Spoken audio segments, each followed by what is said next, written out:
É meu hábito, sempre que saem novas normas, ou mesmo versões provisórias das normas, que eu faça algum estudo e alguma análise para ver quais são as diferenças e saber quais são as novidades. Por isso, não é diferente quando saiu a versão provisória ou draft do IFS versão 8, no início de maio. Então, eu fiz o meu estudo e resolvi fazer para vocês 3 vídeos onde vou apresentar as conclusões do meu estudo. Vou apresentar aquilo que eu acho que é mais significativo, porque a norma foi mudada em muitas coisas, muitas das vezes mais para clarificar, ou são alterações pouco significativas em termos daquilo que realmente muda, mas muitas das vezes eles clarificaram. Achei interessante que o IFS era sempre mais sintético e agora cada vez está a ser mais descritivo, porque acha que é necessário atribuir mais clareza naquilo que realmente requer.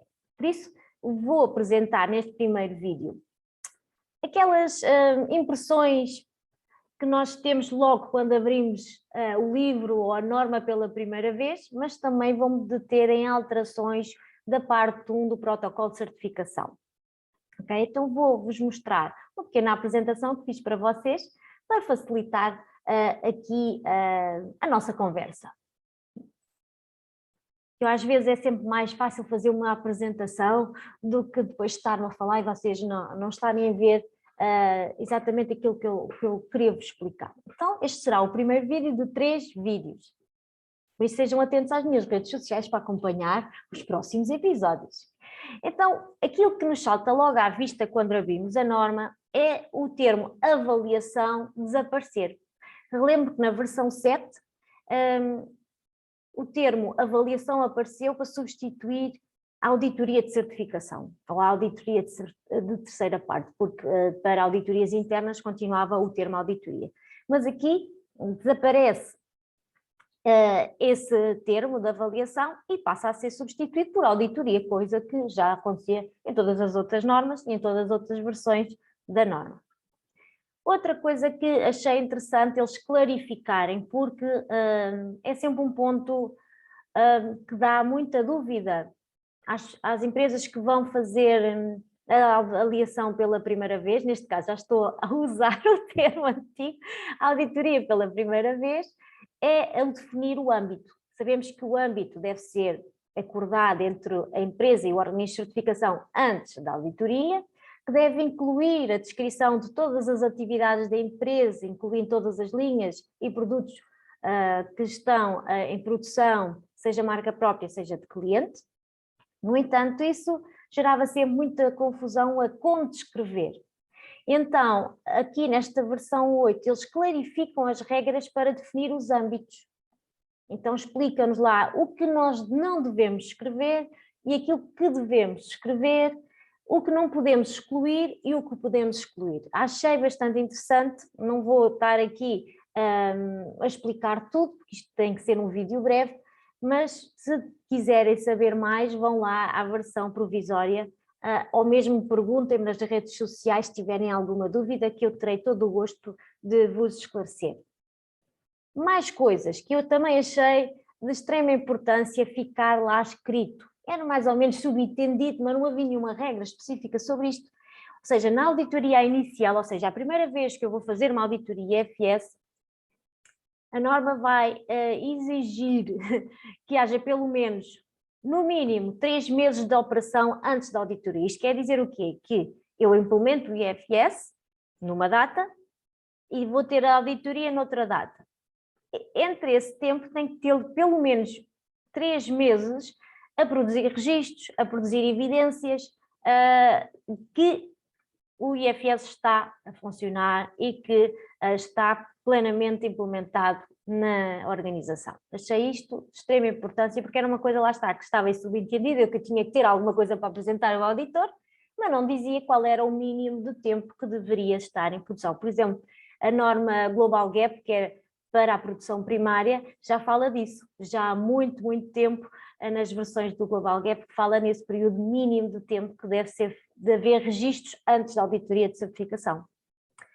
Também em casos de auditorias iniciais na nova versão, Por exemplo, quando for fazer as primeiras auditorias na versão 8, diz que todos os requisitos aplicáveis devem estar implementados antes da auditoria. Isto inclui os requisitos que requer revisão a 12 meses. Isto é de extrema importância e é relevante, porque às vezes acontece quando eu vou fazer auditorias, as pessoas dizerem, eu ainda não implementei isso, porque ainda não chegou o tempo. Por exemplo, a revisão pela gestão. Onde é que está a ata de revisão pela gestão ou o resultado da revisão pela gestão? Não temos porque só fazemos em dezembro e, por exemplo, a auditoria em setembro. Terão não conformidade neste caso porque deverão pelo menos apresentar uma parte da ata de revisão com os resultados da revisão até aquela data e depois, no final do ano, podem fazer uma adenda à primeira ata para não terem a não conformidade. Por isso isto é relevante, pensar em que todos os requisitos aplicáveis devem estar implementados antes da auditoria inicial, incluindo os de 12 meses, revisão de 12 meses, revisão pela gestão, já disse, revisão da HCP, realização de testes de rastreabilidade, de testes de recall e recolha de produtos e assim por diante. No caso das auditorias não anunciadas, em que eu não sei quando é que o auditor chega, não é? Ainda poderei estar em revisão. O que eles dizem é que esta questão de todos os requisitos devem estar implementados deve ser feito antes da janela de tempo em que a auditoria se vai realizar. Sabemos que as auditorias não anunciadas, há uma janela de tempo em que o auditor pode ir lá e bater-nos à porta, por isso temos que ter isso em atenção e focar-nos nessa data e não propriamente no dia em que a auditoria normalmente é realizada. Não é? Muito relevante aqui estes 4 primeiros pontos, acho eu, na minha opinião. Agora, passando a outros assuntos, tem a ver com os processos subcontratados ou terceirizados, como vocês quiserem definir ou traduzir o termo em inglês. Ou seja, a norma fala lá de processos terceirizados, parcialmente terceirizados, totalmente terceirizados e depois produtos comercializados. E faz a diferença entre eles, mas havia sempre alguma confusão e eles vão lá descrever com mais clareza o que realmente são processos subcontratados. E também faz uma diferenciação entre as matérias-primas e produtos que vêm de processo parcialmente terceirizado. Matéria-prima, compra de uma matéria-prima não se encaixa num processo terceirizado ou subcontratado, ok? Notificação ao organismo de certificação. A norma 7 veio introduzir um novo requisito, 1.2.6, em que diz lá que a gestão de topo deve garantir a notificação do organismo de certificação em determinadas situações que podem colocar em causa o cumprimento dos requisitos da norma. E lá lista uma série de situações em que isso poderá acontecer. A empresa deverá comunicar ao organismo de certificação em 3 dias úteis. E pronto, era o que dizia a norma e não avançava mais. No entanto, aqui no protocolo de certificação, mostra que após essa notificação, o organismo de certificação deverá fazer uma investigação da causa de porque é que isto aconteceu e depois apresentar ao próprio IFS o resultado da sua investigação. E depois, a partir daí, poderá decidir-se qual é o futuro da certificação da empresa. Muito relevante. Não vamos descurar este ponto aqui também em comunicar isto à nossa gestão de topo. Depois, tipos de auditoria. Existem vários tipos de auditoria. Auditoria inicial, de concessão, auditoria de renovação, auditoria anunciada, não anunciada, de extensão, de acompanhamento. Mas mostra aqui que nenhuma destas auditorias poderá ser feita remotamente. Peço desculpa.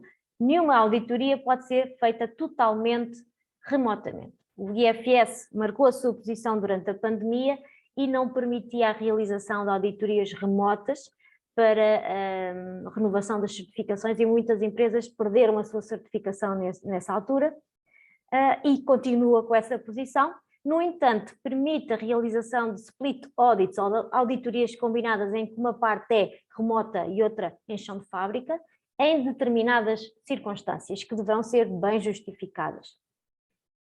E também diz lá que as auditorias iniciais e de renovação podem ser anunciadas ou não anunciadas, ou seja, os ciclos, não é? Em que o organismo de certificação vai discutir com a empresa se a sua próxima auditoria é anunciada ou não anunciada, porque sabemos que há aquela regra que em cada 3 auditorias uma delas será não anunciada, e a empresa pode decidir se a sua próxima será não anunciada ou anunciada.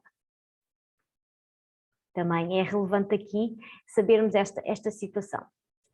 No caso de auditorias de certificação e renovação, dá-se aqui o maior ênfase à importância de verificar a eficácia de implementação das ações corretivas do plano de ações corretivas que nós enviamos. Antigamente sabia-se que o IFS, eu só tinha que mandar o plano de ações corretivas e não tinha que mandar evidências nenhumas. Com a versão 7 mudou um bocadinho, em que eu tenho que enviar o plano de ações corretivas com as correções e ações corretivas e evidências da correção. E depois o organismo de certificação o que é que vai fazer? Vai pegar nesse plano e vai confirmar se as ações que nós realizamos foram realmente eficazes e se não há repetição das não conformidades ou agravamento da própria não conformidade. Independentemente seja feito pelo organismo de certificação A ou B. Okay? Também aqui dá maior responsabilidade à empresa por marcar e agendar a auditoria no tempo devido, ou seja, não é da responsabilidade do organismo de certificação agendar auditorias, nem do próprio IFS dar a notificação do portal, ou seja, é a empresa que deverá lá ter no seu calendário uma data em que deve comunicar com o organismo de certificação para começar a tratar de agendar a próxima auditoria. Agora, para terminar, eu acho isto foi das primeiras coisas que eu fui logo ver quando abri a norma, fui logo desfolhar o que é que falava sobre isto, que tem a ver com a pontuação dos requisitos. Sabemos que na norma de gestão 7 apareceu uma coisa estranha, pelo menos para mim, achei bastante estranho, que era a pontuação B, não era um desvio, mas sim um ponto de atenção. E esse ponto de atenção não era um desvio, não era uma não conformidade, não era uma recomendação, era alguma situação que pudesse vir a originar uma não conformidade se não fosse monitorizada, se não fosse controlada. E isso vai cair e volta a ser um requisito quase totalmente cumprido, almost full compliance, em que serão atribuídos 15 pontos. Espero que continue isto realmente na versão definitiva, porque eu não gostei muito desta parte, achei um bocado estranha, não sei qual é a vossa opinião e a vossa experiência em relação a esta pontuação B, seja vocês sejam trabalhadores de uma empresa, de qualidade de uma empresa, ou sejam vocês auditores internos ou externos. Gostaria de saber também a vossa experiência. E também, aquilo que sai mais à vista agora é que a norma encolhe um bocadinho. Aquele capítulo 6, que era sempre o chavão do IFS do Food Defense, desaparece e será integrado no capítulo 4 dos processos operacionais e fica a norma com 5 capítulos.